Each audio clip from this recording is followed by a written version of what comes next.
This is Kirtop. Here are 100 inventions erased from history books. The Bassano vase, northern Italy, 15th century. At a wedding, a young bride receives a carved silver vase. That night, she's murdered holding the vase and curses it. The vessel then passes to relatives, each of whom soon dies. The story repeats so often that the object is feared more than any weapon. By the late 20th century, the vase was reportedly unearthed again, containing a note in English: "Beware, this vase brings death." The warning failed. A pharmacist and surgeon died after touching the object. Desperate, someone threw the vase out a window, almost hitting a police officer. The museum declined it, and its whereabouts became unknown. There's little documentation of these events. What we see online is more legend than verified artifact, but this tale has persisted for decades and still appears in collections of cursed objects. Some things become history not through archaeologists, but because storytellers remember them. Antenna at the bottom of the sea. In 1964, the research vessel United States naval ship El Tanin was exploring the depths of the Southern Ocean and accidentally took a photo of something mysterious. At a depth of 3,900 meters, the camera captured an object resembling a radio antenna, as if it were another lost signal from aliens. The news spread quickly in the newspapers, and everyone thought it proved extraterrestrial intelligence. But things were not that simple. After some time, scientists found out that it wasn't alien technology. In fact, it was a deep-sea sponge, which really did look like an antenna from a distance. As it turned out, nature also has its own design style. Iron spheres at the bottom of the ocean. The German research vessel Zone in the waters of the Atlantic set out to search for marine creatures between South America and Africa, but stumbled upon something completely different. On the ocean floor, they discovered dozens, hundreds, thousands of metal spheres, each the size of a bowling ball. It was the largest deposit of manganese nodules ever found in the Atlantic Ocean. Manganese nodules, which often look like pancakes, can be found in every ocean, but the largest ones are usually found in the Pacific. These nodules in the Atlantic were special. They were round, which is quite unusual. Scientists think these nodules have formed over millions of years, growing about 1 centimeter per million years. The largest of them, which are 10 million years old, lie at a depth of 5 to 5.5 thousand meters. Mummified infants. Do you remember the famous pharaoh Tutankhamun? Nearly a century after its discovery, his tomb still yields new scientific findings. Alongside Tutankhamun were the mummies of 2 children. At that time, there was no DNA identification technology, so these findings remained a mystery, and the children were called 317A and 317B. Modern DNA analysis suggests these 2 unborn girls were likely Tutankhamun's daughters. One of them lived for about 4 months and the other was almost full term. Researchers believed that the girls were a kind of protectors for their father in the afterlife. The ancient Egyptians believed in life after death and brought many items into tombs for protection and their journey to the afterlife. So the story of Tutankhamun and his daughters is yet another amazing chapter in the book of ancient Egypt, goddess of death, goddess. Cyprus, the settlement of Lemba, a small limestone figurine from around 3,500 before Christ. Female silhouette with broad shoulders, arms akimbo, head and stump. These figurines are often seen as fertility statues, but this one didn't work out as intended. Lord Elfond was the first modern owner. Within 6 years, his entire family of 7 died. The figurine was passed on, and in the next 3 households, similar stories happened: sudden deaths, illnesses, and accidents. When the new owner suspected a link, he donated the figurine to the Royal Scottish Museum in Edinburgh. Rumors intensified when a curator who worked with the exhibit died within a year. That's how the nickname Goddess of Death was born. What's real and what's just legend? Few documents exist on early owners, and dates often conflict. Part of the curse likely came from coincidences and media stories, but the frightening events have made this figure a famous cursed object, like Egyptian mummies and the Basan of Us.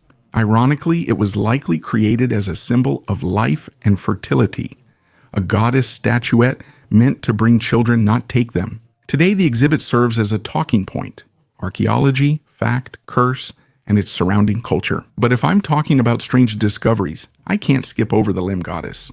A small piece of limestone sparked a legend that endured a 4,000-year journey from a Cypriot village to a museum display. New Maya ruins archaeologists are finding more and more ruins of the Maya civilization thanks to new technologies and satellites that help detect structures hidden beneath dense forests. As professor of archaeology at Texas Tech University, Brad Houck said at a National Aeronautics and Space Administration conference, "In the past 10 years, scientists have discovered more Maya sites than in the previous 150 years. The main tool that helps with this technology is LiDAR, laser scanning.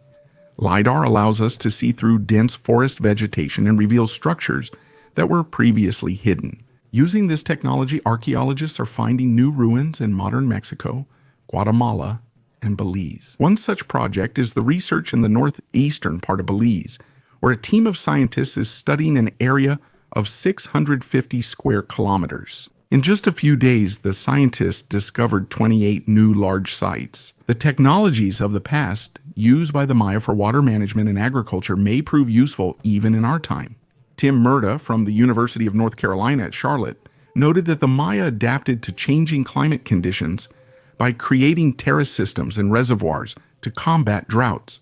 These ancient methods can serve as an important lesson in the context of modern climate change. Human blood on an ancient mask.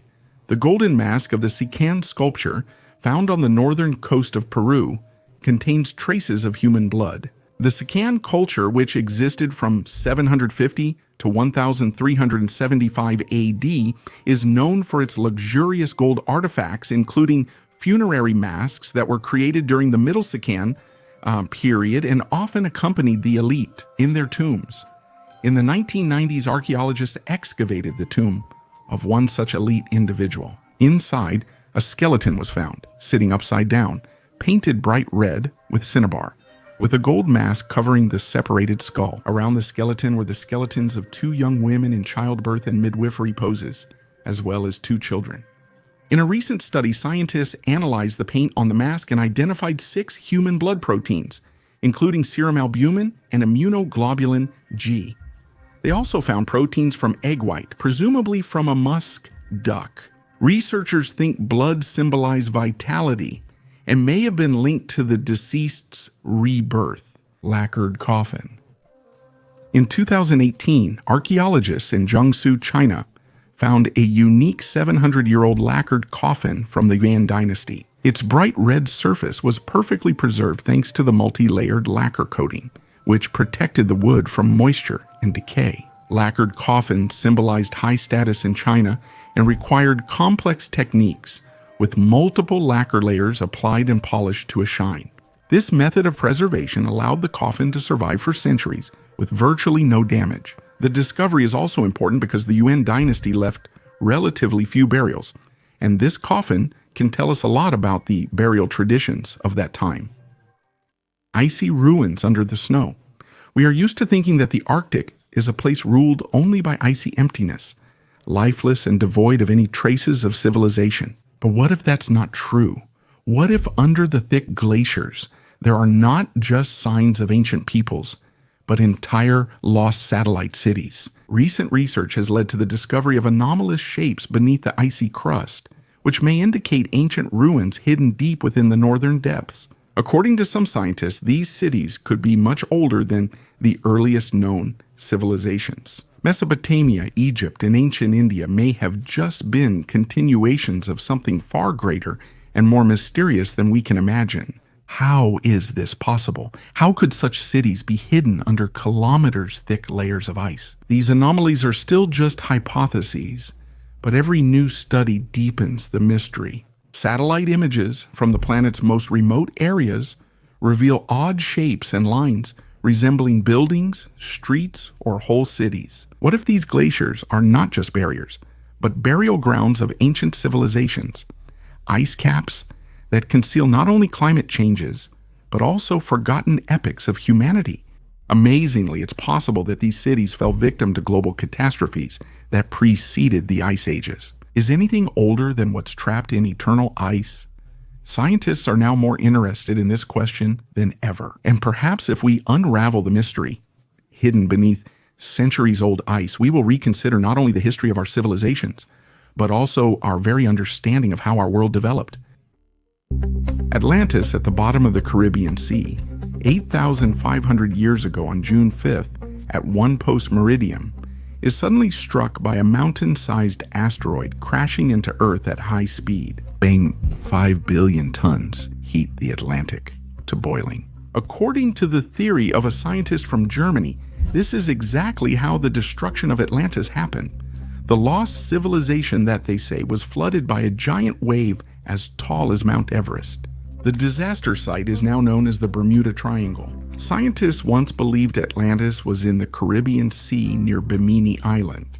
They said that the Atlanteans were so intelligent that they could even create fire crystals to generate energy. But apparently, one crystal exploded, causing the civilization's downfall. Skeptics, of course, will say that all of this is nonsense. But what about the numerous underwater discoveries, such as strange pyramids and marble buildings? The Rosetta Stone. When the French were building a fort near the small town of Rosetta, they discovered a strange slab. This was the Rosetta Stone, a piece of a huge stele on which text was carved in 3 languages. The stone had 3 identical inscriptions, but in different languages. Scientists spent years deciphering the text, first translating the Greek, then the Demotic. The most challenging part was the hieroglyphs. Thanks to Jean-François Champollion, the founder of Egyptology, their mystery was solved. Thanks to this stone, we know who built the pyramids, which gods the Egyptians worshipped, and how they created mummies. And this is just the beginning of the amazing story that the Rosetta Stone revealed to us, a prehistoric butterfly. Imagine a public toilet that's 250 million years old. In northwest Argentina, a rock is coated with fossilized droppings from ancient dicynodonts, herbivores as large as hippos. Scientists crack open a coprolite, expecting just mashed plants inside. But under the microscope, tiny shimmering scales appear. Tiny scales now cover butterfly and moth wings, almost 100, each fitting perfectly into modern lepidopteran structure. The layer is 247 million years old, which is 46 million years older than all known butterfly fossils. This means that the first nocturnal flyers were already fluttering over prehistoric forests, while there were still no flowers or beetle pollinators on land. The species will be named Amphitheria eloizia to honor a young researcher who described the discovery but died of cancer. A tiny scale bridges a huge gap between the molecular clock of evolution and the stone record, reminding us that even in droppings there are keys to the big story. A slab with Maya glyphs. Archaeologists from the National Institute of Anthropology and History discovered a huge stone panel carved at the bottom of a sacred pool in Coba on the Yucatan Peninsula in the Mexican state of Quintana Roo, Coba. The ancient Maya city flourished from 500 to 900 AD and reached a population of about 50,000 people. Recent excavations have revealed a monumental panel with 123 Maya glyphs carved at the bottom of a sacred pool near the Nohokmo Pyramid, which is 42 meters tall. The glyphs create an L shape spanning over 11 square meters. Epigraphic studies have revealed the name of a previously unknown ruler of Coba, Kavil Chak Chayen, who took the name of the lightning god Kavil. Glyphs. They also mention the founding of the city of Kvitsnal in 569 AD and dynastic rulers such as Bolun, Chakap, and Ahau. Archaeologists are preserving the monument damaged by erosion and creating a 3D reconstruction for further study. A mineral that no longer exists, this stone weighs only 1.6 carats, but its price is literally beyond estimation. Kyauthuite, Earth's rarest mineral, was accidentally found in a Myanmar market. Scientists found out its composition and crystal lattice are not found anywhere else in nature, neither before nor after. The color is amber brown, and its structure looks like an alien object under a microscope, with hollow tubes inside, formed by pressure and time. Today, Qiaotuit is kept in the Los Angeles Museum. This is not just a stone, it's a mistake of nature, and possibly a trace of an ancient geological event that science doesn't even suspect yet. But what if this mineral is not just a coincidence of nature, but something deeper? What if its composition hides answers to questions we haven't even asked yet? The sword from Vistula, Poland, Vistula River, Tarchomin area. A fisherman notices a piece of iron sticking out of the water in the shallows, pulls it, and retrieves an entire medieval sword. The blade was almost undamaged in the sediment. The proud round pommel and the cross sign on the hilt are visible. The fisherman immediately handed the weapon over to restorers in Warsaw.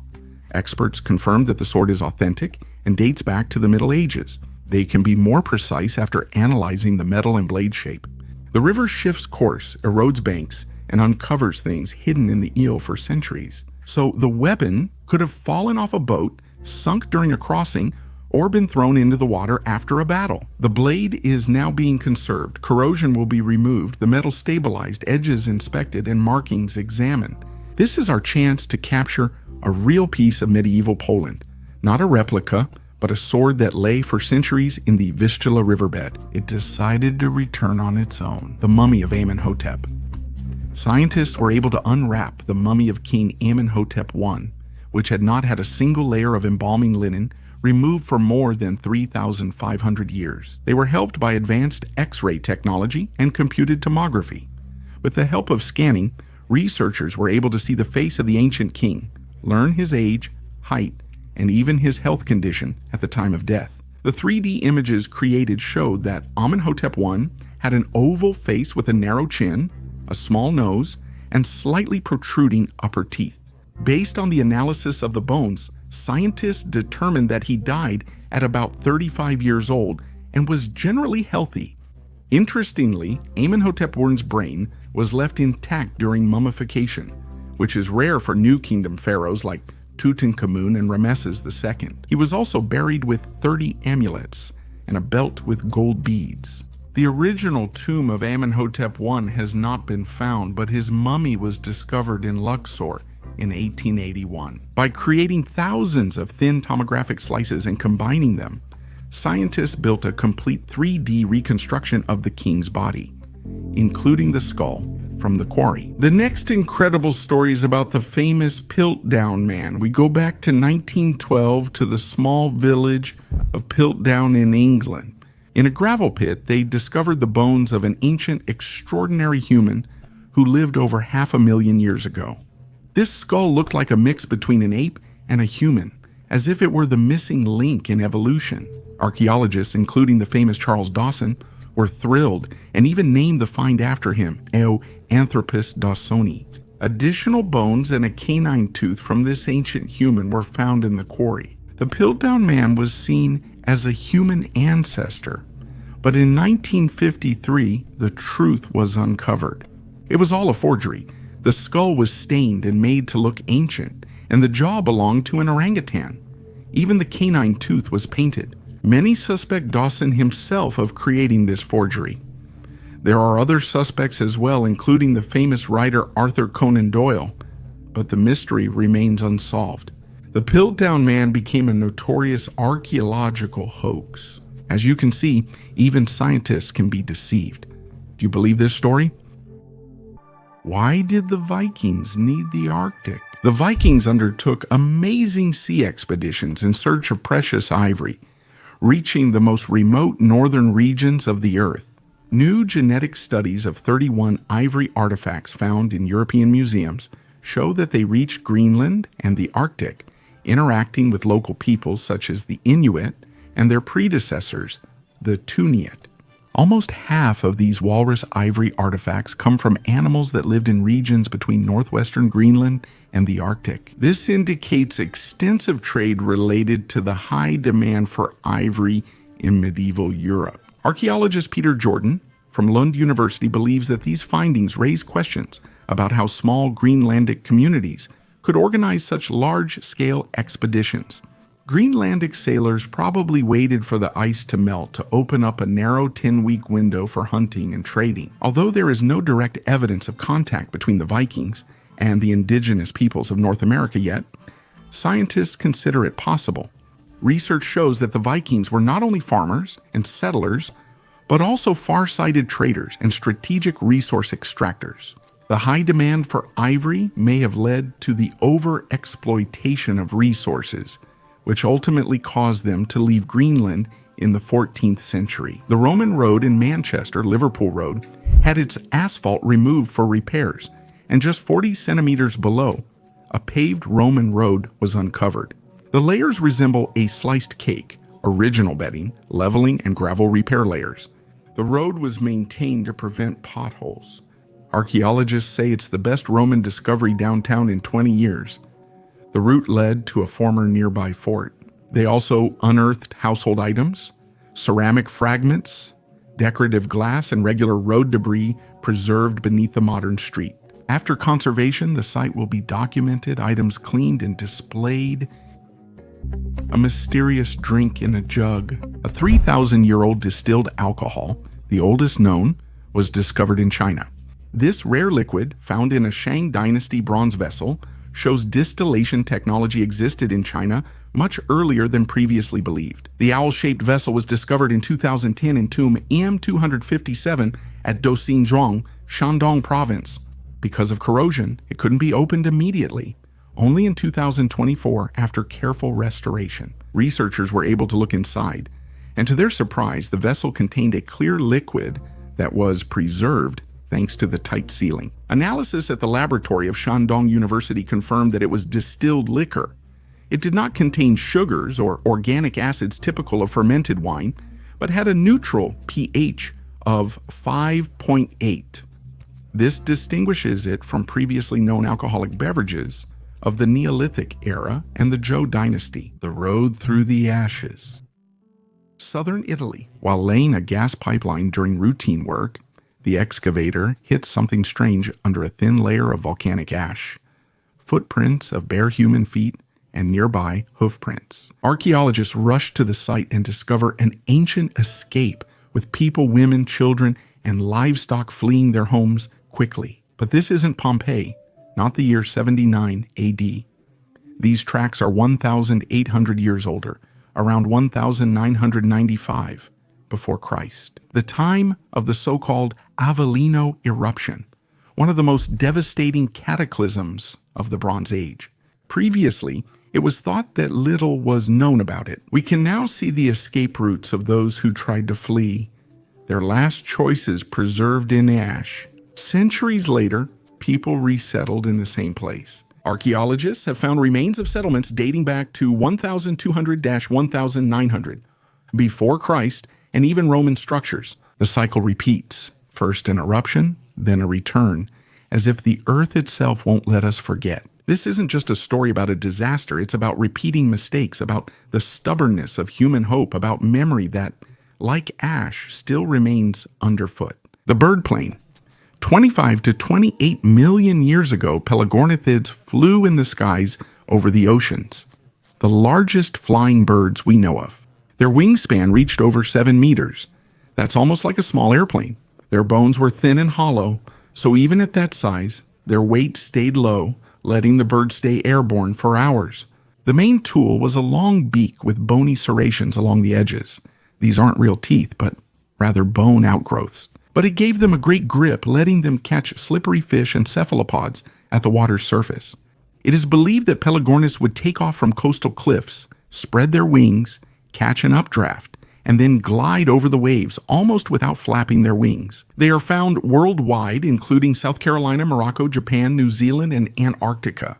This means the birds crossed oceans, following winds and upwelling zones where fish are most abundant, but their unique flying skills made them vulnerable. By the Plioccene's end, the climate cooled, wind patterns shifted, feeding zones vanished, and competition with marine mammals grew. Pelagornis vanished, partly replaced by albatrosses, but nothing matched its size. Pelagornis exemplifies evolution pushed to the limit. Nature gained much from flight, but it came at a high cost. Dependence on a stable oceanic climate, A mummy with a golden tongue. Exciting excavations in the northern part of Egypt led to an astonishing discovery. Archaeologists found a mummy with a golden tongue. The discovered treasure is thought to be 2,000 years old. The excavations took place in the ancient temple of Taposiris Magna near Alexandria, where archaeologists found 16 burials. However, they turned out to be in poor condition. They even found 2 mummies wrapped in a gilded layer, which seems to be made of layers of plastered papyrus or linen. One of the mummies had a crown decorated with a cobra and horns. And here we come across an amazing detail: a golden tongue. In ancient times, Egyptians believed their soul would meet Osiris, god of the underworld, after death. The golden tongue was meant to help them communicate with him. Now, in the necropolis of Visna, where excavations are ongoing, you can find hundreds of ancient burials that belong to different historical periods. In other burials, they even found pieces of gold items in the form of insects and lotuses, which were symbols of prosperity and wealth. The mummy of a mysterious creature. Many mysteries on our planet still present archaeologists and scientists with new puzzles. And in Yakutia, Russia, an unusual discovery was made by accident. Currently, archaeologists and scientists are trying to determine if they discovered a dinosaur or an unknown animal species, or maybe a Siberian chupacabra. The story began when workers brought soil from a local diamond mine. One of the workers noticed a strange creature among the stones. It turned out to be a mummy. At first, he thought it was a small dinosaur, since workers had already found fossilized eggs here that looked like ostrich eggs. The discovery was made in diamond sands from the Mesozoic era, dating 50 to 260 million years ago. This could have been a real sensation. Thanks to the cold Siberian climate and permafrost, the remains of this mysterious creature were perfectly preserved. The workers gave the mummy to scientists, who initially couldn't identify the animal. They photographed the eggs and sent the images to colleagues. Within a day, it turned out that this was not a dinosaur, but an ordinary sable. This mammal resembles a small, agile bear with a long body and sharp teeth. Thus, the find turned out to be relatively recent, but scientists still can't understand how the sable ended up in soil that is millions of years old. It seems very likely that the animal could have crawled into a burrow and fallen into a deep crevice, where it turned into a mummy, like a Byzantine urn. Satankul is familiar to everyone because of the ship burial, but nearby, in Bromisville, they found something no less strange: a copper vessel from the 6th century made in the eastern Mediterranean. Outside, a hunting scene circles the rim: warriors' legs, leaping lions, and continuous luxury on display. A Greek inscription says, "Drink to your health, Lord Count, and enjoy many happy years." When they excavated the base, no one was left to drink from it. Inside were ashes with large horse bones, indicating Anglo-Saxon nobility. Among them was a carved deer antler comb. If DNA remains in the teeth, scientists can identify the person's gender and age. The Byzantine chalice reached Anglo-Saxon Britain, where it held a nobleman's ashes instead of wine, a living proof that trade routes connected Europe long before modern highways. A mysterious stone structure has been discovered underwater off the coast of Israel. Imagine a powerful storm hitting the Mediterranean coast of Israel, with waves washing over the shores. And then archaeologists discover a Neolithic village forgotten by time. Under the guidance of Ehud Galilee from the University of Haifa, and with the help of scientists from Australia's Flinders University, researchers are opening a window into the past for us. About 8,000 years ago, this village's inhabitants built a massive stone wall to protect themselves from encroaching water. Glaciers melted, sea levels rose, and ancient villages like Tel Heights were flooded. Thousands of years after the storm, scientists examined the ruins and discovered artifacts from ancient daily life: pottery, olive oil tools, flint arrowheads, and domestic animal bones. In addition to all this, they found a giant stone wall made of rocks weighing up to a ton. This wall protected the village from water, but it was only a temporary solution. The waves kept getting closer to the houses, and people were forced to leave their usual homes. Rare artifacts from the Titanic, an alligator leather purse, and tiny perfume bottles that still emit a strong scent are just a few of the precious artifacts found during the excavation of the sunken Titanic. The location of the warehouse with these relics is strictly classified. It is only known that it is located in Atlanta, Georgia, United States of America. The shelves are filled with thousands of items, from an overturned bathtub and portholes to tiny buttons from glassware. Thomasina Ray, the director of collections at Royal Mail Ship Titanic X, showed an alligator leather bag that belonged to Marion Minwell, a third-class passenger. Marion was a 63-year-old milliner traveling to the United States to see her daughter. Her bag preserved important documents and photographs. Her tragic fate was that she had originally booked a ticket on another ship, but ended up on the Titanic and became one of the 1,500 who perished. Among other artifacts are perfume bottles belonging to Adolf Zalfeld, a perfumer and first-class passenger who survived the disaster. The scent of the perfume can still be detected even though it spent decades at the bottom of the ocean. The collection also includes a bottle of champagne with the drink still inside, found among a variety of kitchenware on the ocean floor. Titanic was a luxurious liner, and there was a huge amount of champagne on board for the first-class passengers, who enjoyed the highest level of comfort. The tableware on board reflected class division. Rough white ceramics for third class, exquisite plates with gold trim for first-class passengers. These items help recreate the atmosphere of life on board. The company Royal Mail Ship Titanic Incorporated, which is authorized to recover artifacts from the ship, recently announced its intention to retrieve the Marconi radio equipment that transmitted the distress signals. Some believe that the sunken ship is a burial site that should be left undisturbed, but Thomasina Ray points out the importance of preserving the memory of the tragedy through these artifacts. And what do you think? Should the ship be left alone, or should we try to bring it to the surface? Share your opinion in the comments below the video. A factory on bones. 125,000 years ago, Lake Neumark Nord, present-day Germany. Archaeologists found 120,000 bone fragments and 16,000 flint tools in the silt layer. Not knives, but heavy hammers.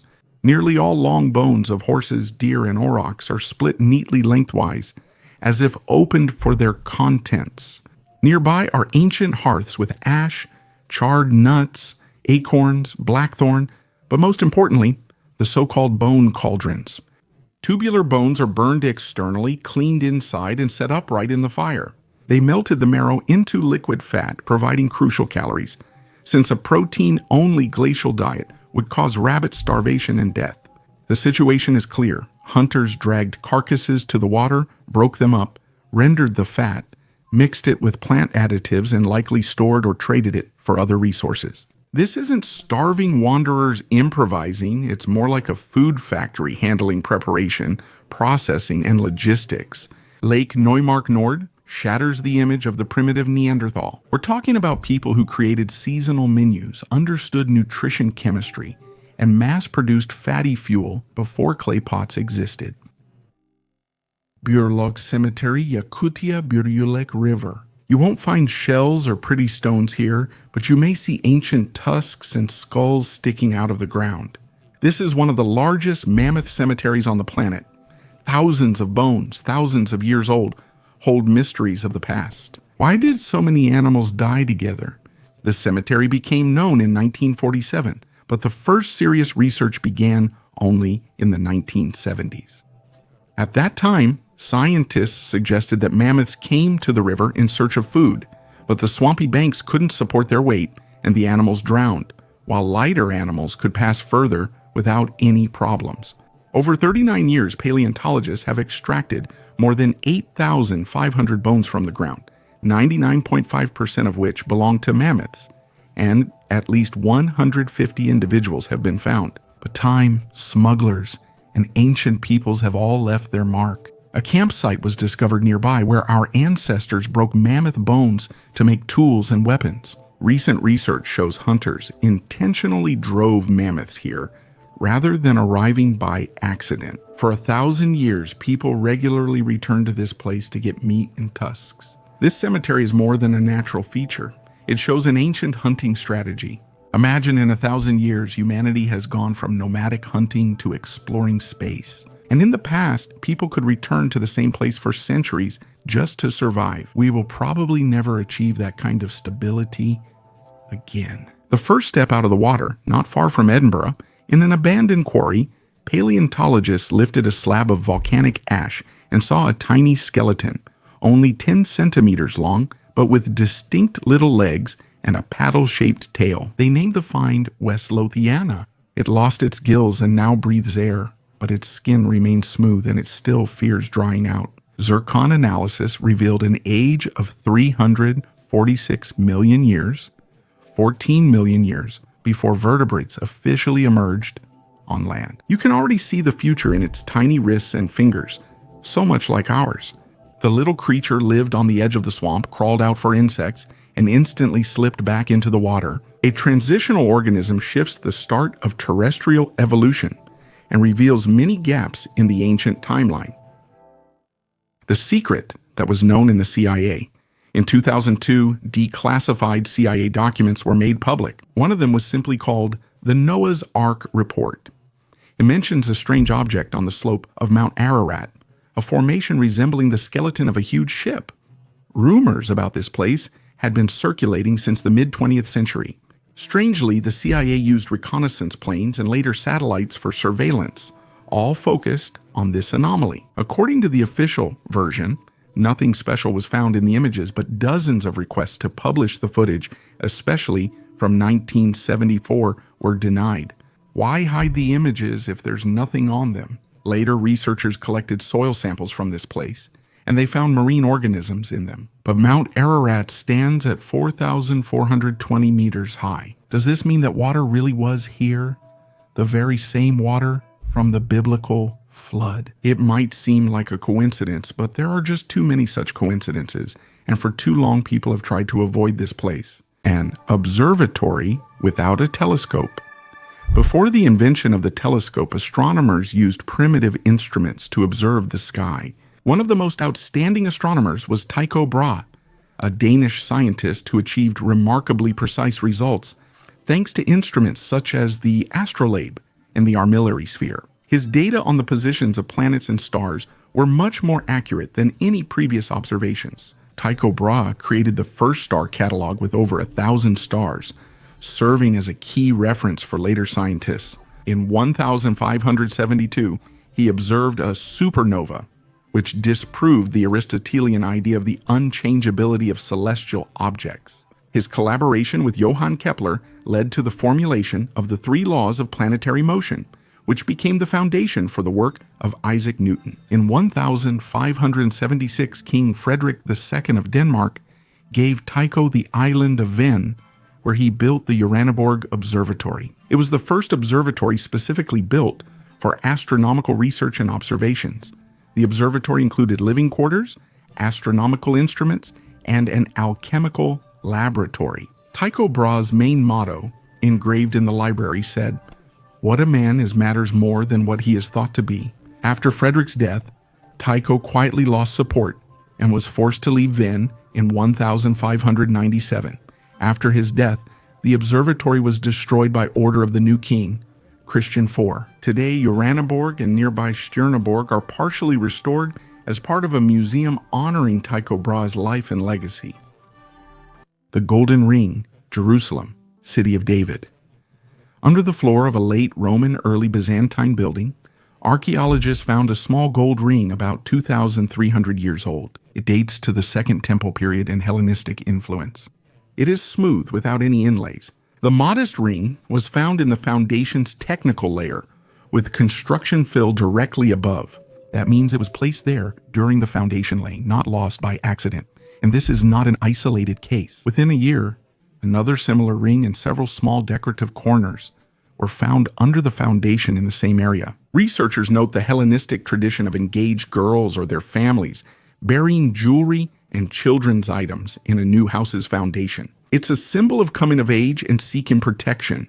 The features fit: small size, feminine context. The gold once worn daily is now an artifact in the Israel Antiquities Authority lab. Researchers are analyzing its alloy, checking for garnet or other stones, and comparing it to similar pieces to find its origin. A 150,000-year-old settlement. Let's imagine ourselves in a world a very long time ago, about 150,000 years ago. We're in Africa, in the place where people first appeared as we know them today. But even today, we still have many questions about how this magical story unfolded. Recent archaeological discoveries in West Africa help us with this, like wonderful cheat sheets on an exciting journey into the past. Scientists have found a 150,000-year-old settlement in West Africa. Stone tools were found here, which are considered some of the oldest made by Homo sapiens. Just imagine, these tools were used by people 140,000 years ago, far longer than by other groups. And you know what? The most amazing thing is that people in Africa appeared about 300,000 years ago, and they used stone tools called Middle Stone Age tools and kept using them until about 30,000 to 60,000 years ago. Why did West Africans keep the same technologies for so long? Some scientists suggest that people began to move to Europe and had to adapt to new conditions and a changing climate. This may have influenced their technology and, incidentally, their food. People began making stone tools even before the appearance of Homo sapiens. We've already talked about a workshop that's 1.2 million years old. And here's another amazing discovery. Some stone tools can even be made by monkeys. So don't be surprised if next time you're shown a stone tool made by a monkey, a mysterious substance in a coffin in the northwest of China, in the Xinjiang region. Archaeologists made a shocking discovery in an ancient coffin about 3,600 years old, where Bronze Age mummies were found. A mysterious substance was found on the neck of one of the women. Today, scientists are confident that this is the oldest cheese in the world. Researchers extracted DNA from this substance and found out that it is kefir cheese made from cows' and goats' milk. This discovery is important for understanding the origin of kefir's antibiotic bacteria. Xiao Meifu and colleagues at the Chinese Academy of Sciences analyzed the sample's bacteria, yeast, and proteins, enabling identification of the ancient cheese. Studies show that kefir cheese was important for people of that time. It may have been placed in the grave as part of burial customs or as food for the afterlife. Interestingly, two types of cheese were found in the coffin, one made from goat's milk, the other from cow's milk. Genetic studies have shown kefir with modern strains of kefir found in East Asia and Tibet. This raises questions about kefir's geographical origin. It was previously believed that kefir originated in the Caucasus, but new data suggests the possibility of a second source in Xinjiang. These results show that kefir spread around the world in different ways, and its history is closely linked to the evolution of human culture. Kurgan near the Ostrog, Russia Salakard, territory of the Abdorsky Ostrog. While digging a trench, they found a 5,000-year-old Neolithic burial ground. There are over 18 burials with varied rituals. Some bodies are wrapped in birch bark, while others lie in boats, miniature boats for the journey to the underworld. The burial pits were dug up to 2 meters deep with steps going down. The reverse staircase appeared upside down from the Ikur. The walls were lined with planks and heavily coated in ochre. Wooden flooring was added, followed by a mound. Vessels were placed upside down, and as the ground settled, they sank in and sealed the layer. Some chambers show fire damage from before they were covered. The deceased were sprinkled with ochre and given belongings. The main highlight is the ancient copper artifacts. A trapezoidal pendant, bronze plate fragments, and small details from the Arctic 5,000 years ago. Metal came from long-distance trade or intermediaries. So were Northerners not isolated? This isn't just a cemetery, it's a collection of artifacts and rituals. Birch bark cocoons, boats symbolizing transition, fire for purification, ochre as Earth's blood, and copper for prestige. The North shows that complex rituals and long-distance connections reached here much earlier than we used to think. Dog sacrifice. Archaeologists have found evidence of dog sacrifice near the Wolsong Palace, which was a royal residence. Silla in modern Jeongju, South Korea. Silla was one of the 3 kingdoms of Korea, existing from 57 before Christ to 935 AD. Seorabeol, now Gyeongju, was the capital, featuring a crescent-shaped fortress palace complex. Previously, human and animal remains were found at the main entrance of the palace, likely used in rituals. A recent expedition found a circular structure on the edge of the ancient settlement southwest of the palace. Archaeologists found 2 dogs' bones, arranged symmetrically, along with a knife, wooden comb, shark teeth, and crystal necklaces in a wooden box. Analysis of the artifacts showed that the find dates back to the 3rd century before Christ. Traces of fire around the site indicate that the place may have been burned after the ritual. At that time, the region was part of the Jinhan Confederacy, the predecessor of the Silla Kingdom. Arabian treasures in Russia. In Veliki Novgorod, a record-sized hoard was discovered, consisting of Arabian silver jewelry and coins dating back to the late 10th century. The discovery was made on Vozdvijenskaya Street during excavations at a construction site. This hoard, named the Vozdvizhensky Hoard, became the 3rd such discovery in the city. In the church, 1,800 whole and fragmented silver coins were found, as well as more than 80 silver ornaments with a total weight of about 3 kilograms. Among the ornaments, some of the oldest silver crosses in Russes were discovered, about which little was previously known. According to scientists, this is one of the largest archaeological discoveries in the history of Veliki Novgorod.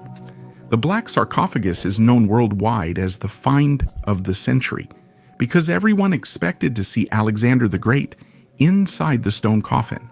Many were afraid to open the sarcophagus because of ancient curses connected with the story of Tutankhamun's tomb, when members of the expedition began to die.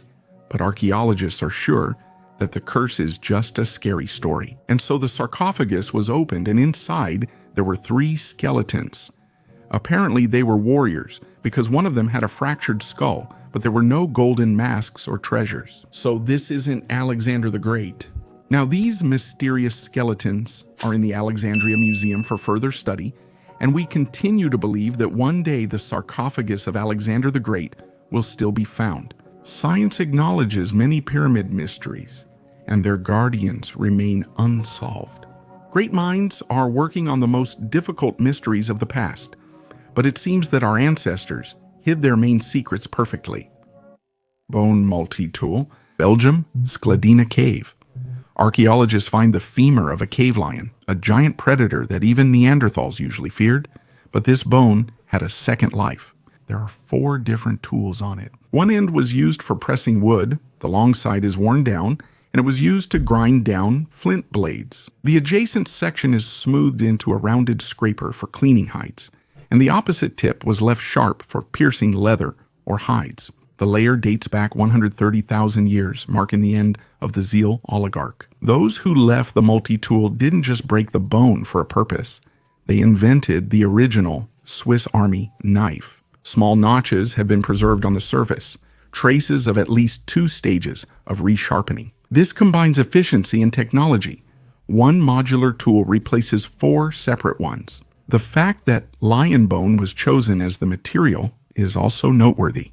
It's thick-walled, resilient, and holds a cutting edge longer than deer bone. Killing a predator became both a hunting victory and a source of high-quality material for future weapons and tools.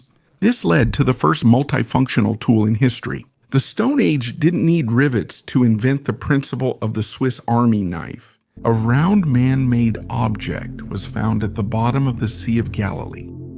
In the depths of Lake Kinneret in Israel, a huge sphere about 50 meters in diameter and 4,000 years old was discovered. Who made it, when and why, remains a mystery. Researchers from Tel Aviv University and Ariel University are tirelessly trying to solve this mystery. They even proposed a new hypothesis that might explain the origin of this mysterious object. After a detailed study using sonar and analysis of natural deposits, scientists determined that this is a giant sphere made of large pieces of basalt, located at a depth of about 12 meters. Previously, scientists believed that it could be the biblical city of Miriam, the sister of the prophet Moses who helped the Jews survive in the desert. But now researchers are suggesting a completely new idea. Remember the legend of Akkad, the great hunter with a magical bow? who was killed by a jealous goddess. This legend says that the father searched for his son's body for a long time, found it, and buried it in the sea. Not just any sea, but the Sea of Galilee. Now, scientists want to understand what is hidden inside this giant sphere, and to do this, they plan to conduct underwater research using an ultrasound device. The mummy of a gnome. Do you know the legends about little creatures that lived underground? The Ainu, the indigenous people of Japan and Native Americans described them as short beings living in underground worlds. Perhaps they are even the prototype of human gnomes. In 1932, in the San Pedro Mountains, gold prospectors blew up a rock and discovered a strange mummy weighing only 340 grams and measuring 46 centimeters tall. This dwarf was covered with a strange dark substance, and his eyes appeared incredibly bulging. Scientists long debated if it was a doll, a child's mummy, or evidence of an ancient race. Unfortunately, the mummy disappeared, and its fate can only be guessed at. Many ufologists consider it possible evidence of a near-human or even extraterrestrial race. Where this mysterious mummy is now, no one knows. A giant hearse. Archaeologists discovered a unique funeral carriage in a barrow burial near the city of Dunfeng in northern China. The hearse fragments discovered, roughly 7 meters long and over 2 meters wide, date to the Liu Dynasty era. Although part of the carriage was destroyed, many of the iron elements decorated with gold plating have been preserved in excellent condition. In the second tomb, archaeologists found more than 30 artifacts, including silver and copper ornaments, as well as gilded bells. These findings will help to study the unique burial rituals of the Khitan, the founders of the Liu state. Interestingly, some scholars believe that the Russian name for China comes from the Khitan people. A hidden relief. During the excavation of the Northern Palace, the floor was removed, revealing a layer of dense clay underneath, and beneath the clay was a huge stone slab measuring 6 by 3 meters and weighing about 12 tons. A ceremonial scene is carved on it. King Ashurbanipal stands between the patron god Ashur and the warlike Ishtar. At the edges, a fishman and a scorpion man, mythical beings, mark the boundary between humans and gods. The clothing patterns, arrow feathers, and lion claws are all so clear, it looks like the work was finished yesterday. Another relief was treated unusually. It was carefully removed from the wall, laid face down, and covered with ceramics on top. This appears to have been done centuries after Assyria's fall, in the Hellenistic period. Why would someone hide it? Currently, there are 2 versions. One says temple servants saved the relic from looters, and the other, the new authorities wanted to remove reminders of the old ideology, but they didn't dare destroy the images of the gods and the king, even preserving traces of red paint in the folds of the garments. It now offers a full picture of Assyrian power, and at times reminds us of history. They don't erase it, they just bury it deeper, hoping it will be forgotten. A history that's not in the textbooks. Not long ago, archaeologists found evidence that in ancient Troy, long before the Iliad was written, people were already drinking wine. This is not just a theory or a guess, but real chemical evidence that confirmed that even ordinary people in the territory of Troy not only drank wine, but also used it in their daily lives. For researchers, this was sensational, as in ancient times only the elite could afford wine, but in Troy, it was accessible to everyone. Studies have shown that the cult of wine was so important to the inhabitants of Troy that the vessels in which it was drunk were found throughout the city, from wealthy palaces to simple residential quarters. But what's even more interesting is that the fermentation method used in Troy was so unique that it resembled those of more complex and advanced civilizations of that time. And now, thanks to these studies, we can confidently say that Troy was not just a legend, it was real. Could have imagined a creepy artifact in the garden. An ordinary walk with a metal detector turned into a creepy discovery.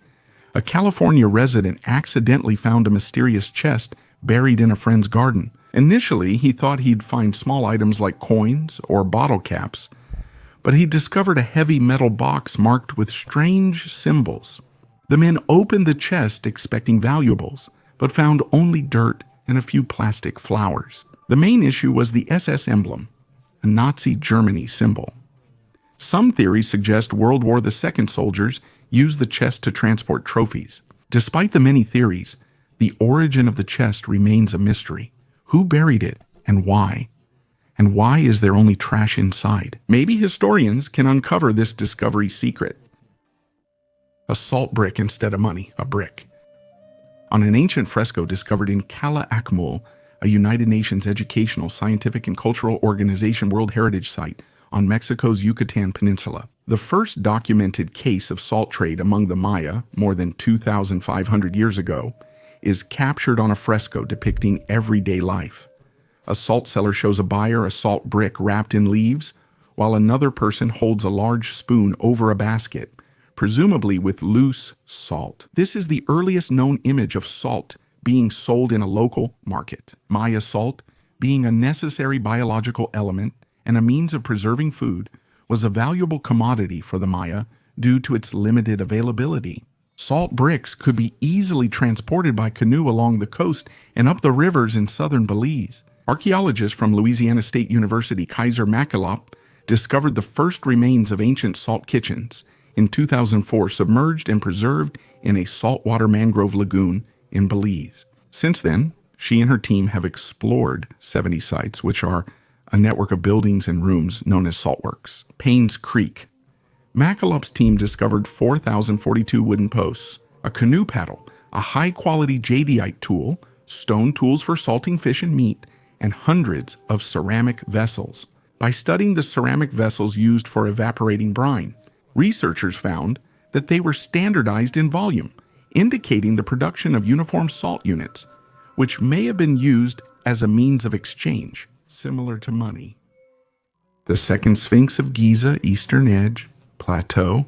The stone guardian near the Pyramid of Khafre is well known, but Egyptologist Bassam Ash-Sham found ancient texts describing both a sphinx, father of fear, and a sphinx, mother of fear. And here is what lies between the front paws of the current sphinx. There stands the stele of Thutmose IV, and on it there are two creatures, not one. A nearby clay tablet describes a statue struck by lightning, which broke its metal-crowned head. Lightning is drawn to metal. Geophysicists from Cairo University use ground-penetrating radar to study the dune south of the current sphinx at a depth of about 4 meters. The instruments found a dense, elongated shape about 60 meters long, matching the monument's body. Without a head, the signature differs from typical limestone layers, which suggests it is a man-made object. Excavation hasn't occurred due to risks of sand collapse and wall cracks in nearby temples, and concerns from officials about disputes over altering the plateau's appearance. Excavation is banned, so the potential Sphinx mother stays buried, but the complex still preserves half the creator's intended design. The two sphinxes were carved from one rock around 10,000 years ago when the Sahara's climate was humid. Later, one lost its head from a lightning strike, and the damaged statue was buried with sand. The superstitious priest did not dare to restore the bad omen. 1,000 years later, Thutmose IV unearthed and restored the surviving father of terror, but he kept silent about the second one.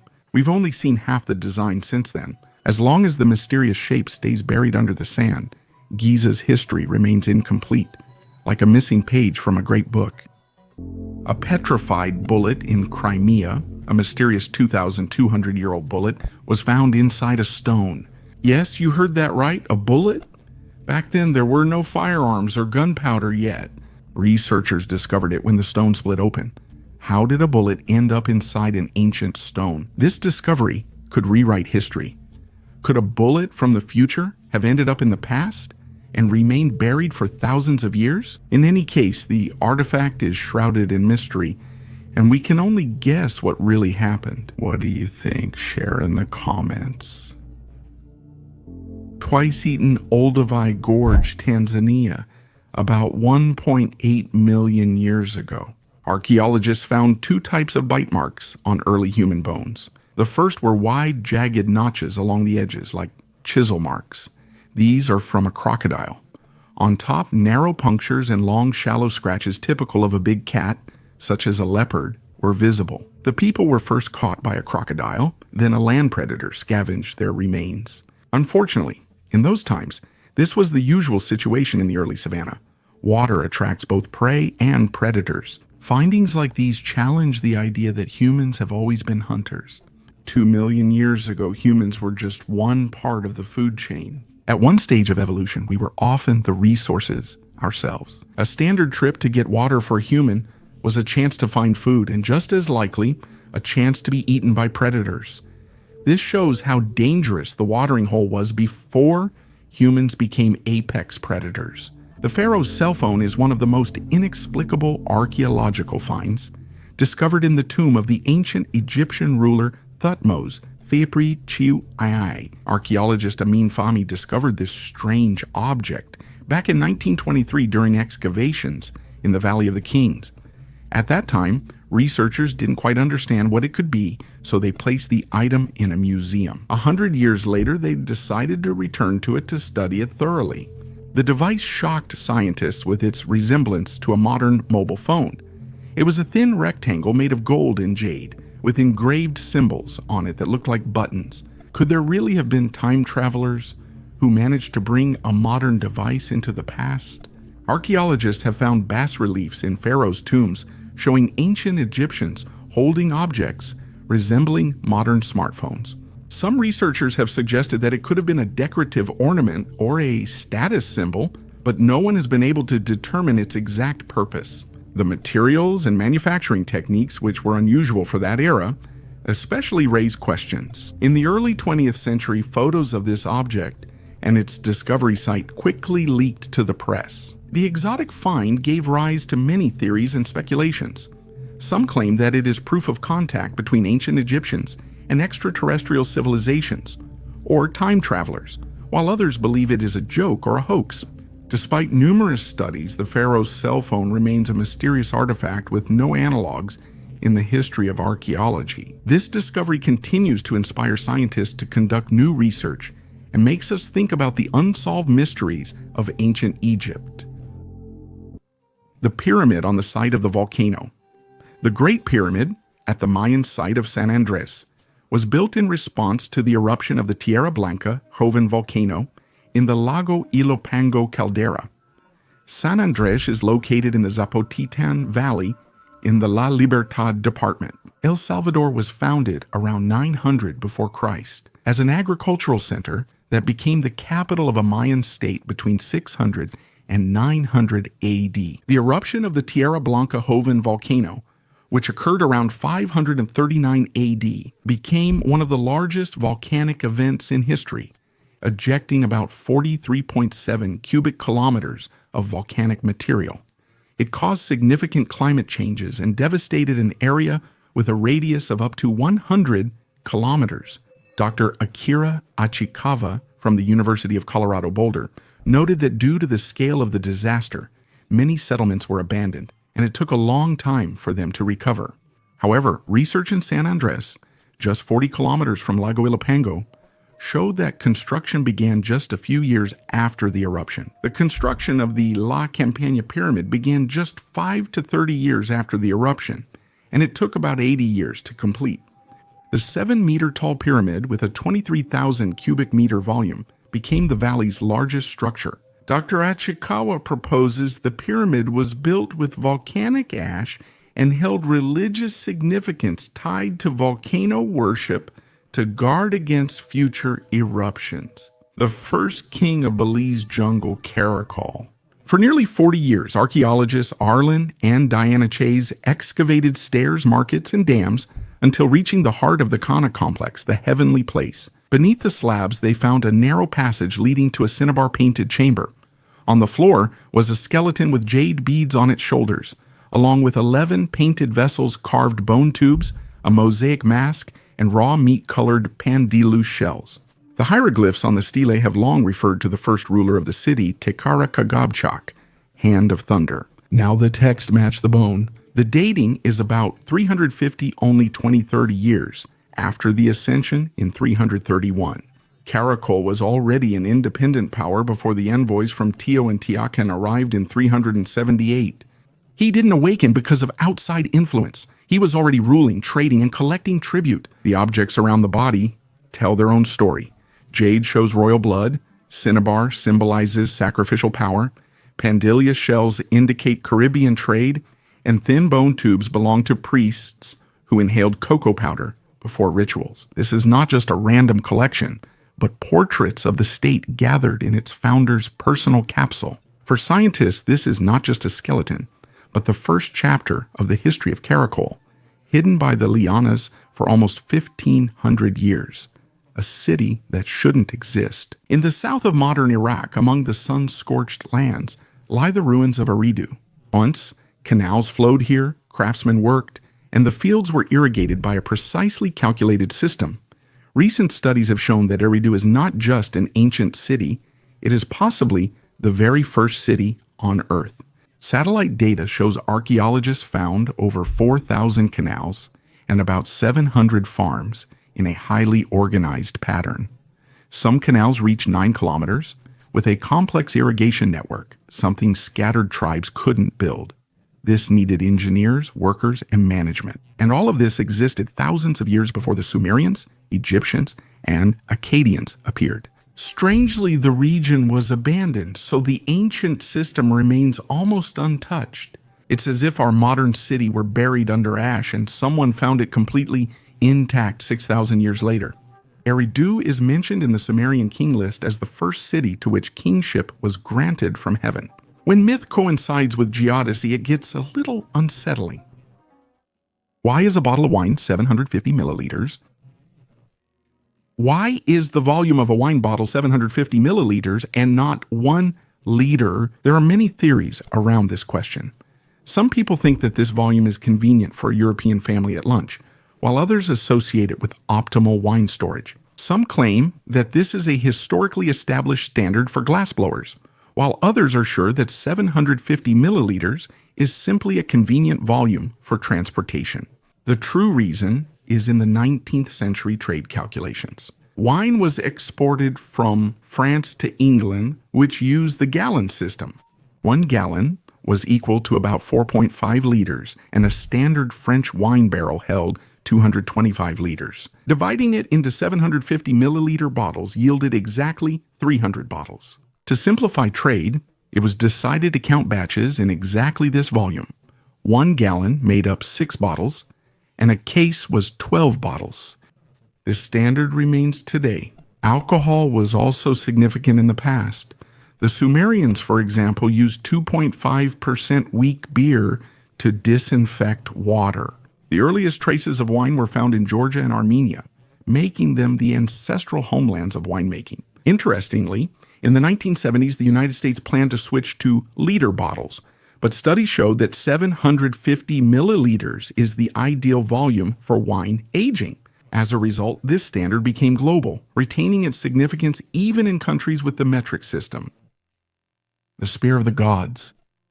Akinoshima, a sacred island in the Genkai Strait, was closed to all but male priests for centuries, with offerings made to sea deities. Before trips to Korea in the mid-1900s, under the boulder they found a 30-centimeter rusted iron spear, which was stored at the museum. Nothing special, or so it seemed then. A second exam changed everything. Computed tomography and x-rays revealed an intricate pattern below, delicate ornamentation, elongated phoenixes, intertwined curls, and gold trails hammered into the metal with a complex technique. Kinzagan, then, is not a utilitarian weapon, but a ritual gift of the highest order. The age is about 1,100 years when the early Yamato state, in the late Kofun tradition, sought sea gods' protection.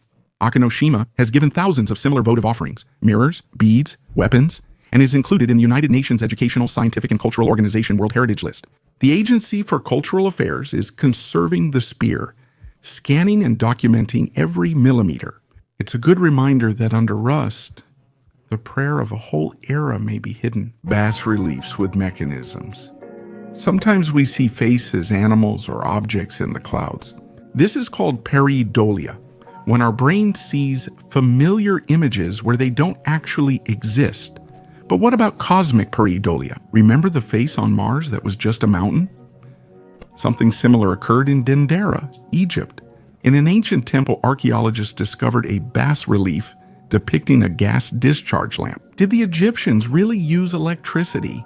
Seriously? This image combines a flower and a snake, which symbolize stability and fertility. At the Temple of Osiris, they found a helicopter and a dirigible, but again, there were no surprises.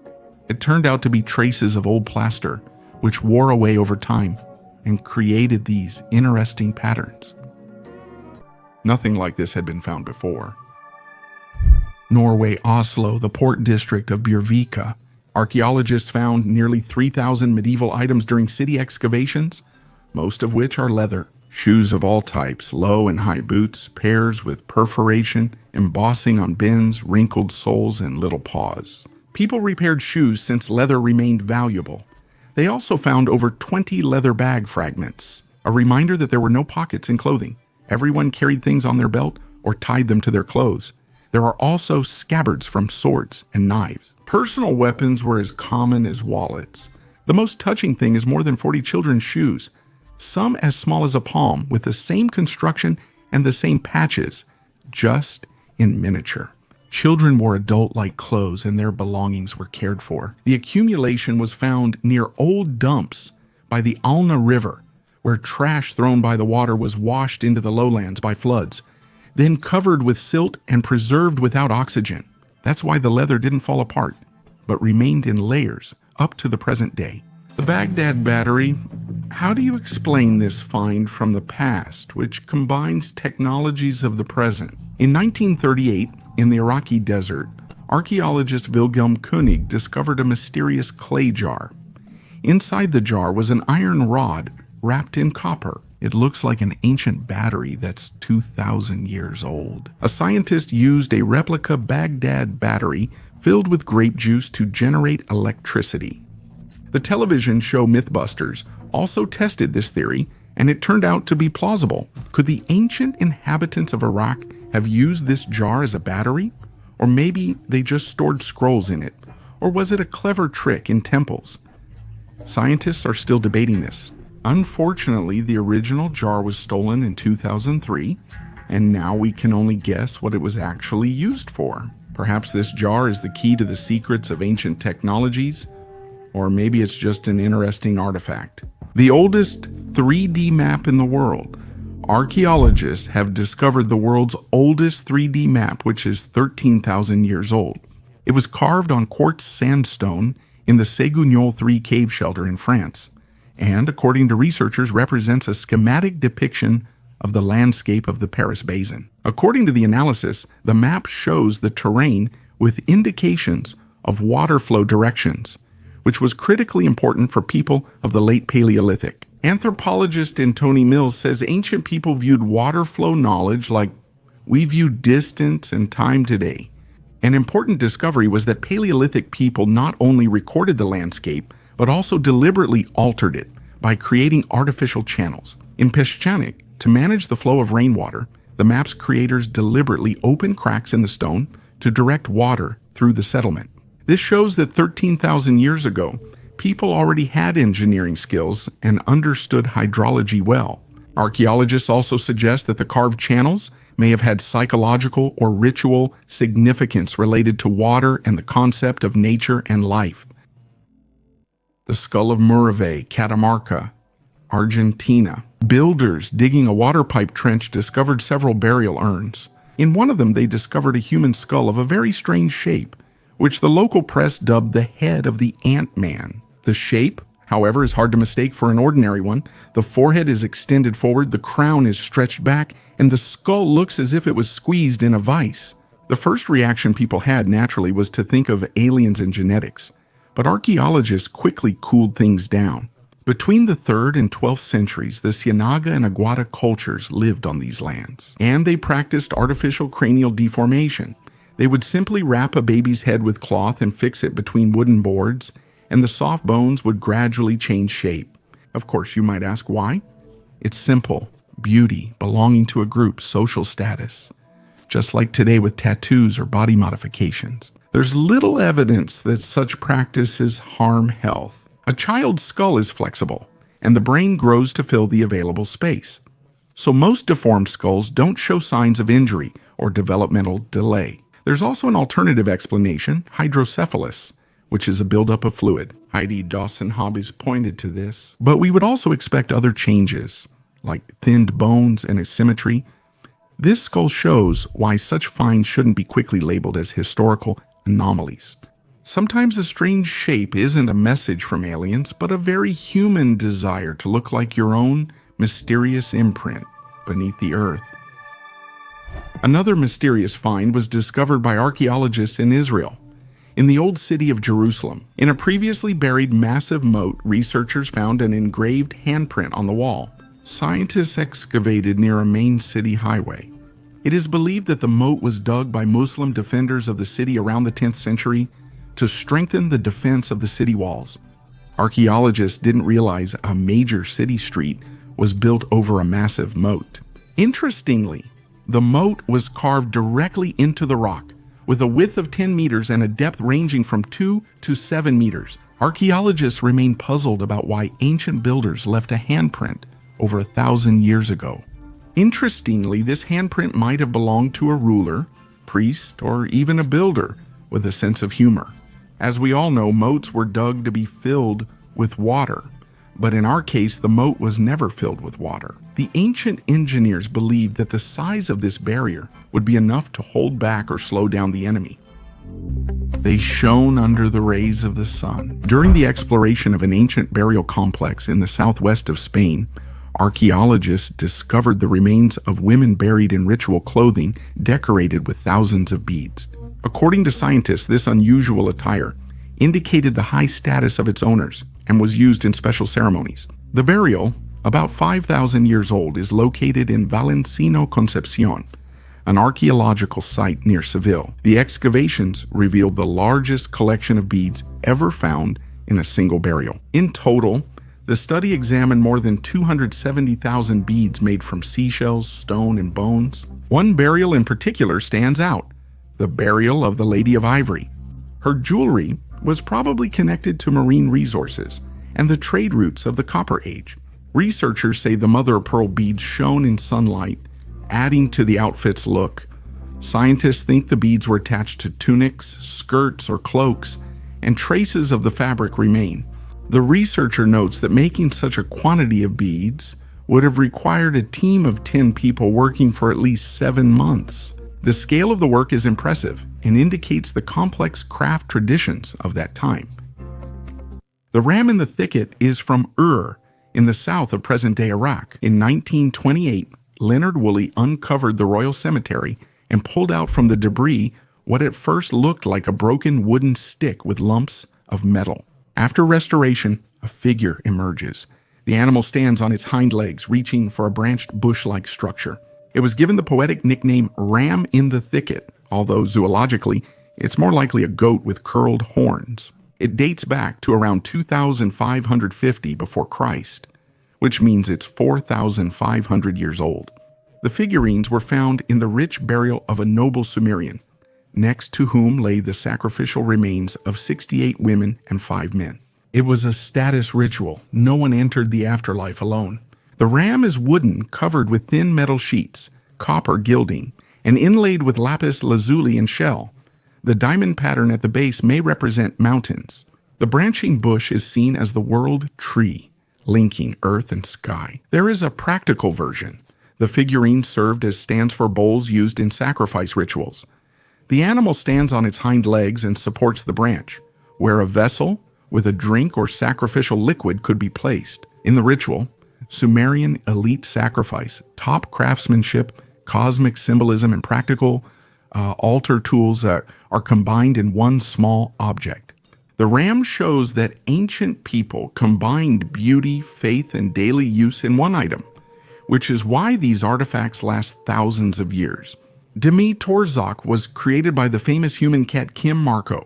In front of the building of the Marco Island Historical Museum in Florida stands a tall statue of a cat-like creature, a replica of a unique artifact that was discovered in 1896. During that time, a Smithsonian expedition was excavating the court of the Pile Dwellers Pond when they found a 15-centimeter wooden human cat statuette beneath the mud, which they called the Kim Marco cat. It is believed the native Calusa people of the island carved it. The anthropomorphic features and resemblance to the Florida panther led researchers to conclude that the figurine was created before the arrival of Europeans. Today, the Kim Marco cat is on display at the Marco Island Historical Museum. This artifact is one of Florida's most famous discoveries and is there on long-term loan from the Smithsonian Institution. The Catman statue has become a symbol of Marco Island. It is depicted on street signs, souvenirs, jewelry, and even in the design of local businesses. Costin Bell, the museum's collection curator, wrote 9 lives of the famous cat Kim Marco, detailing the discovery's history and journey through several museums. The oldest bridge in England. In England, there is an amazing wooden bridge from the Neolithic era that is almost 6,000 years old. This path, called the Sweet Track, is located across the marshy area in the Somerset Levels. It was named after Ray Sweet, who discovered it in 1970. The accuracy of the dating was determined by dendrochronology. The Sweet Track was built as a shortcut across the marsh. It was actively used for 10 years, but then it was abandoned, possibly due to rising water levels. Items found along the track include stone axes, arrows, dish remains, bow parts, bone hooks, and a spoon fragment. The road is about 1.8 kilometers long, and it connected 2 Neolithic settlements on different sides of the marsh. Today, Sweet Track is considered the oldest known road in England. Amazingly, the technology for making such wooden walkways has hardly changed over the past millennia. This discovery helps us better understand Neolithic life and transportation. Sword Without Time, Hubei, China, 1965. From the flooded tomb, they recover a wooden scabbard containing a bronze blade that had rested in water for 2,500 years, still gleaming. This is the sword of Gujian, ruler of the Yue Kingdom. The bronze, enhanced to resist corrosion, amazed everyone. The surface has a mirror finish. The fuller's geometric pattern remains. And after conservation, the blade cuts paper easily. The handle was once wrapped in silk. The guard is decorated with inlays, and 8 ancient hieroglyphs are engraved on the blade. Gujian, the king of Yue, made this sword for himself. The inscription identifies the owner, whom Chinese chronicles described as a stubborn ruler. He survived defeat, regained strength, and took revenge. Why has the blade lasted centuries? The dense lacquered scabbard allowed little oxygen in, the tomb's water was still, and the bronze alloy kept the edge sharp, creating an ideal capsule. Gujian's sword breaks the usual image of crude ancient weapons. Before us is a product of technology and personal status, which has survived to this day in working condition. In a giant Viking burial, archaeologists made a unique discovery in the village of Osum, east of Odense, Denmark. They discovered more than 50 well-preserved Viking skeletons, which is rare for such burials. Along with the skeletons, 5 cremation burials were found, adding more value to the discovery. According to archaeologist Meiko Borelunde, such discoveries open up new opportunities for studying the health, diet, and origins of people from that time. It may be possible to find out if they were related. The burial site, covering about 2,000 square meters, dates back to the 9th-10th centuries, the period of the reign of Gorma and Tiura. This is among the largest Viking burial sites discovered on Funen. Some graves indicate the high status of those buried, such as the burial of a noblewoman who was laid to rest in a wagon with items like a necklace of glass beads, a key, and a knife with silver trim. At her feet was a wooden chest, the contents of which remain a mystery. A bronze brooch and a piece of rock crystal, probably brought from Norway, were also found in the burials. These findings confirm that the Vikings had extensive trade connections. The nasty dinosaur of Cambodia, the Ta Prohm Temple from the late 12th century. In one niche, there's a palm-sized bas-relief of a lizard with 4 legs and plates along its back. Tourists immediately called it a Stegosaurus, because in textbooks, only late Jurassic dinosaurs have such plates. The relief is carved at the same level as many other ornaments, using the same gray sandstone. The wall is covered with a thin biological patina. The thickness of the coating was measured with a laser scanner. It is even, without clean tracks that would have been left by new carving. Patina analysis indicated it is at least 500 years old. This means the work dates to when the temple was built, as archaeologists noted. The plates match in shape and are arranged just like palm leaves, which artists from that period often used to frame animal figures. If you remove the leafy border, you see an ordinary rhinoceros, a large body, massive legs, short tail. This fits the complex's iconography. There are plenty of rhinoceroses in the bas-reliefs of Angkor. Now I'll explain why the idea of a dinosaur appeared. By the early 2000 CE, the stone's coating had partly worn off, leaf edges eroded, and the silhouette started resembling plates. The photo circulated among paleomyth forums and the story spread without source verification. When the panel was cleaned with microabrasive in 2023, remnants of the leaf veins and small decorative carvings appeared, details never depicted on the backs of dinosaurs. It's just an ordinary Khmer rhinoceros, and the plates are merely part of a palm tree, worn down by time. One faded ornament turned into a dinosaur sensation, even though what we really have is just a worn background. Archaeologists in Norway made a sensational discovery, possibly the oldest runestone ever found, the most ancient runestone in the world. Fragments of sandstone with runes carved into them were found in individual graves at the ancient Svingerud cemetery. Researchers discovered that these pieces fit together like a puzzle, forming a single stone with a unique engraving. Runes. These are ancient letters used for writing in Germanic languages before the switch to the Latin alphabet. The origin of runic writing remains a subject of debate, but early alphabets were already in use before 700 AD. Common Era radiocarbon dating of the discovered stone showed that its age ranges from 50 AD, Common Era, to 275 Common Era, which makes it the oldest known runic monument. The peculiarity of the find is that the inscriptions on the stone are an unusual mixture of runes and unknown symbols. Different people may have carved the stone at various times, and it may have been reused multiple times. Researchers have suggested that it originally served as a memorial marker for one grave, but was later broken and redistributed among other burials. King or demon? A strange artifact is kept in the Museum of Knightly Arms in Litz, and it was clearly not made for battle. It has horns, a toothy grin, and a bristly chin. It doesn't look like a warrior's helmet, but rather a jester's mask. However, according to the documents, this helmet belonged to Henry VIII. Yes, that's right. To Henry VIII, one of England's most powerful and controversial monarchs. The helmet was part of the armor gifted by Emperor Maximilian III in honor of the military alliance. It was made by the famous armorer Sosenhofer, and the engraving was done by a jeweler from Augsburg. So this was not some kind of sideshow. It was an official gift, custom made with the highest level of craftsmanship. Why would a king need such a face? Theories range from ceremonial display to esoteric symbolism. Maybe it's an allegory, a demon that power would turn into, or maybe just a specific sense of humor. Interestingly, the whole set of armor vanished, leaving only the helmet. Perhaps its strange, frightening appearance is why it survived for centuries.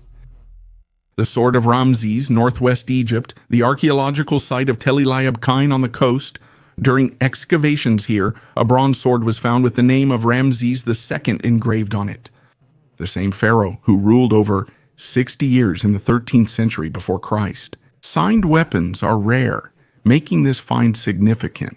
The blade's layer is linked to coastal military activity. Archaeologists cautiously consider several scenarios: a garrison weapon, a trophy from a clash, or evidence of battles with the Sea Peoples. These are current theories. No definitive answer exists yet. As analyses continue, other finds support the context. Nearby, 2 limestone blocks with inscriptions were found. One repeats the name Rameses II, and the other mentions an official named Bey. A whole cow was found in the same layer as a sacrifice, with burnt cow bones nearby near the ovens. Offerings are linked to power, abundance, and divine protection. Additionally, several scarabs were collected. One is thought to be Amun, Lord of the Sky. Another bronze ring fragment says Amun Karkuti, and there are beads with semi-precious inlays. Even if the sword was never used in battle, it connects a specific ruler to a specific shore, and if the links to coastal wars are confirmed, we will have a direct artifact of Egypt's struggle for control over the sea. We cannot ignore ancient Egypt, the world of pharaohs and pyramids, when talking about the starving of Saqqara. This civilization has always fascinated scholars, but there is one mystery that still remains unsolved. This sculpture, called the Starving of Saqqara, depicts two strange figures with large heads, and no one knows who they are. The language of the sculpture's inscriptions is still unknown. This statue doesn't look like anything else. It was in a private collection until it ended up at Concordia University in Canada in 1999. Experts from all over the world are still trying to figure out whether this is a unique example of ancient art or a clever forgery. So what is it really? The real truth about the starving people of Saqqara is still hidden. Maybe one of you will be able to find out the truth. Lednickoye Face, Lake Lednica, Poland. During work in the coastal area of the First Piast's fortress, archaeologists raised an oak beam, 1 meter 34 centimeters long, part of a fortress hook that held the rampart from spreading. On one end, there is a carved human face, an oval rim, an arch above the forehead, a rounded chin, measuring about 13.5 by 10 centimeters. The face looked at the water, not the fortress. Dendrochronology gave the exact age of the tree trunk.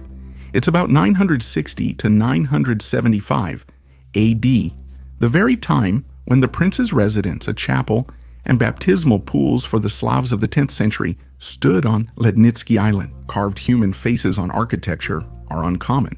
The image was placed outside the rampart, as if directed toward the lake. Perhaps this is the image of a water spirit, or the guardian of the crossing, or perhaps a reminder of Christianity at the boundary of paganism.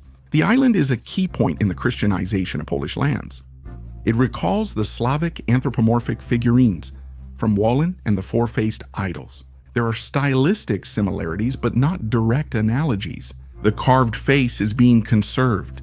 The wood is stabilized to prevent cracking. The find will be displayed at the Museum of the First Piasts in late 2026. An incredible stroke of luck. A farmer from the Indian town of Pani, Dilip Mistry, found a diamond weighing 16.1 carats in a private mine, which was valued at more than $70,000. Mistry, along with 3 companions, hoped to find precious stones, but he did not expect such luck. Local gemstone expert Anupam Singh confirmed the authenticity of the find, and now the diamond will be sold at auction. Of the proceeds, 12.5% will have to be given to the state as royalty, and the remaining money will be divided among the 4 seekers. In videos posted online, Dilip can be seen proudly displaying the sparkling diamond and then handing it over to the district officer. Mistry stated that he plans to use his share of the money to improve his family's financial situation. Remarkably, this is not the first time a farmer has found diamonds. Previously, he and his partners had already found precious stones, although Mistry never said how much they were worth. Weight with the inscription, Turkey, Uzun, Jayberch, Ancient Diokaiseria. Found in a layer from the late Roman period, archaeologists discovered portable scales and iron weights, each shaped like a Greek letter. Iron typically rusts into flakes, but these letters remain readable, suggesting the set was quickly covered by moisture and left untouched. Why the letters? It's a simple way to mark the denomination. A merchant or a market inspector takes out the scales, puts the goods on one side, and then places the weights on the other side, one by one. Letters, since they're easier to remember than abstract numbers until the scales are balanced. Delta plus epsilon makes a clearly fair combination. Try to file down such a shaped form, and you'll immediately change the mass and ruin the outline. Anyone will notice. That's why the letter is also protected against tampering. The range from small pieces you can hold in your fingers to heavier chunks is enough to assemble the required weight in a few steps. This isn't a temple hoard or treasure. It's a tool, like a modern cash register. We're just debating the prices on the receipt. People 1,800 years ago saw certain letters and knew they wouldn't be cheated. The small set reveals the market depended on both silver and trust, represented by metals shaped into an alphabet. If these things are so close to the surface, what else could be deeper? Want to see more archaeological finds? Like the video, leave a comment. Thank you for watching. Goodbye, everyone.